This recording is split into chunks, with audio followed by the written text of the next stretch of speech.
Hello and welcome to Full Tech Ahead. I'm your host, Amanda Rosani, and I'm excited to be here today with Sam Pierson. He is the CTO at Qlik. How are you doing today? Good. Thanks for having me, Amanda. Great to see you. Happy to have you on the show. First, share about yourself, maybe give a little bit about your background and what do you do over at Qlik? Yeah. I'm Sam Pierson, the Chief Technology Officer here at Qlik. Um, I joined Qlik through the talent acquisition a couple of years ago, where I was the Chief Technology Officer there, and I've spent the last couple of years just building out the data side of our products, and then this summer I stepped into the broader CTO role, where I oversee our cloud platform and our technology strategy, among a bunch of other interesting things. But no, I've spent my whole career has been in technology. It's been in data. It's been in infrastructure. Everything from healthcare to education and ed tech. The supply chain analytics and data integration, and then just general data management as well. Fantastic. Well, our topic of today is all about technology implementation and that return on investment, starting off with agentic AI, which we're hearing so much about AI agents these days. And the shift recently towards more task specific agents. Can you share your thoughts on this and why you think that it's shifted that direction? Yeah, I mean, if you go back to sort of the advent of Chat GPT, right? Like I think that was sort of the starting gun for a lot of people, where all of a sudden it was like, okay, well, I can talk to this thing. It's like it's reasonably intelligent, it's reasonably fast, and it just started this whole flood of everybody getting into it. You saw all of these foundational models getting built out, and you saw every major player really building out these foundational models. And I think the foundational models were always the required sort of first step here. But if you think about if you use software as an analogy here, the need now for us to get into more discrete units of work and actually have those things like executing, you can almost draw a parallel to like the little scripts and the little cron jobs that power everything around us, like way deep, deep behind the scenes. And I think, like, again, sort of on a consumer basis, people were able to use things, right? It's disrupting search, like we see things like that. But actually, to make it productive, you really have to now sort of very, very explicitly craft like a responsibility for this agent. And I think what people are finding is that a lot of times it's much easier to do that and to measure the efficacy of that work if it's very small, small and narrow, tightly bound work. What advice do you have for business leaders when it comes to finding the right technology solutions and the beginning of that tech implementation phase? Yeah, I mean, like, and we've done some research on this, and the far and away the biggest impediment to success with AI initiatives inside of the enterprises and the users that we talk to is it is all about the data. So again, sort of going back to these foundational these base model LLMs. It's great. It can tell you all sorts of things. It can go out on the web and it can find things for you, everything from sports to weather to whatever, right? But it's not going to have your own proprietary data. And I think when you are trying to get more efficient and get more productive as a company, like the magic is really going to come when you can bring in your own proprietary data safely and get these agents to interact with that. And so I would just say, looking at the data is something that is always the first step here. And then I think like every other trend that has been around the entire data driven movement, going back to basically the beginning of time, your data has to be in the right shape for it. And so just I think thinking really critically about how you're getting your data structured, where those sources are coming from, is like probably the most important thing for you to consider as you're getting these things off the ground. Absolutely. I hear that a lot from almost everyone. It all is rooted in the data. Yeah. Yeah. Well, and I think too, like, I think there's another interesting twist to this, which is you go back to the Hadoop boom, you go back to TensorFlow. It's like these things were actually not all that trivial to set up. And and even with Hadoop, you could set up a cluster and you could dump your data in it. But a lot of those data lakes became the proverbial data swamps, right? And they became unusable, and you saw a lot of abandonment. I think the difference this time around is that all of these AI systems really do have lower barriers to adoption because you can just call an API, right? You can pick your model, you can pick your cloud vendor, and they're gonna hook you up with it. But then, like, okay, now how do we get our data? It's the perennial question. Yeah, and also that interoperability between different platforms and different programs, because most companies aren't just sticking with one solution. They have multiple Yeah, solutions. yeah. Yeah, so I think this is where Qlik, Qlik, I think Qlik has. I'll just take a few minutes to talk about Qlik. I mean, there's a very interesting sort of lineage to Qlik. So Qlik's been around for a long time. Qlik is primarily known for their work in the business intelligence and analytics space. So it's a highly differentiated analytical engine that like nobody can touch in terms of speed and latency. A lot of this stuff is done in memory.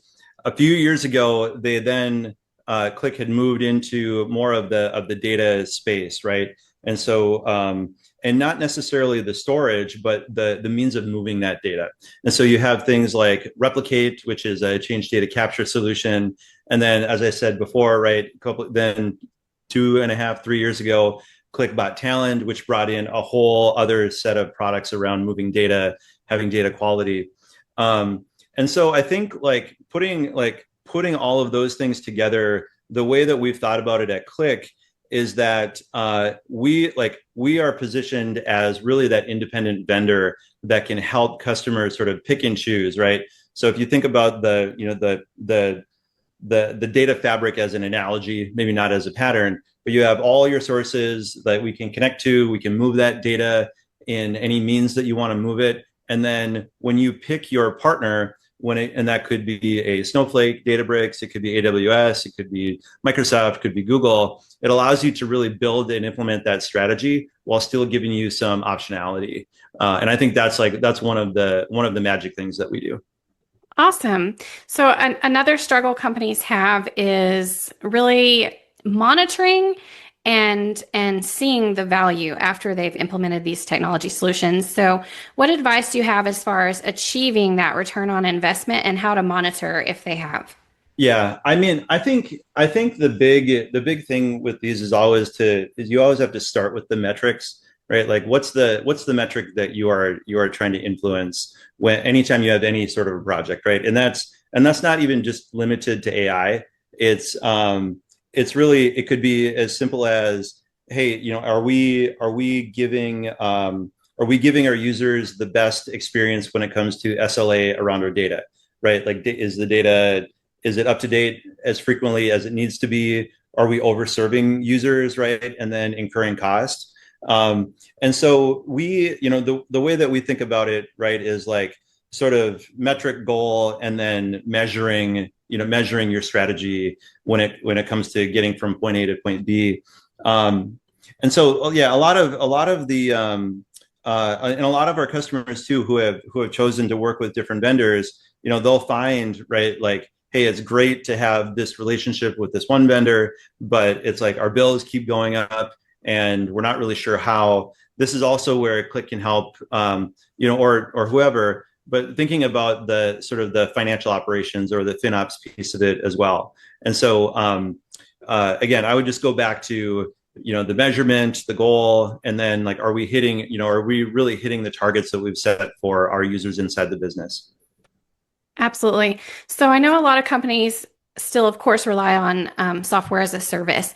But I'm hearing a lot more this term being thrown around, vibe coded Yeah. applications. Can you share a little bit about what does this mean for our audience when people are talking about this, and what is the benefit? Yeah. Well, I mean, so first, I think it's like it's probably on one hand it's overblown, and then on the other hand it's not recognized enough. So vibe coding is really like, okay, you've got this idea, and you can open up your AI assisted development tool, and you can get it to churn out a product more or less, right? There's little steps along the way there.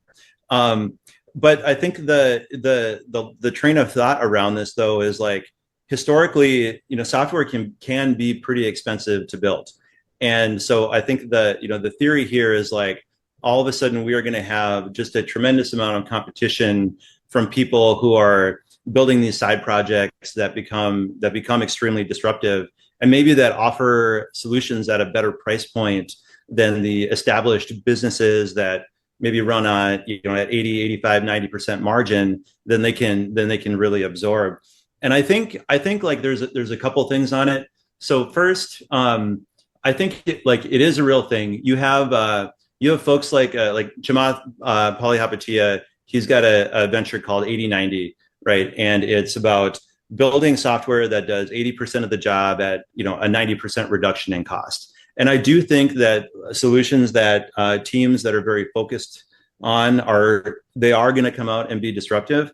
But I think on the flip side, this stuff is not really going to be disruptive in the classic Clay Christensen sense, because the incumbents are going to be able to respond. And I think, and Qlik is no exception, right? Like we have been in the machine learning and the data science space for years. We've got great products in that area. So it's like we're jumping in, but it's like you can't go a day without some huge vendor making some big announcement, sort of proclaiming their position in this new AI world. And so I think most folks are going to be in a position where they can respond. And so I think it's probably a little bit of column A and a little bit of column B. Mhm.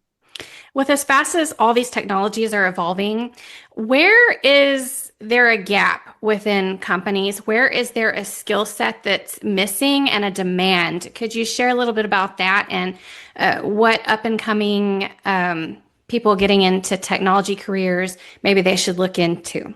Yeah, yeah. I mean, I think look, there has never been. I mean, I don't know. In recent memory, there's never been a better time to be a technologist.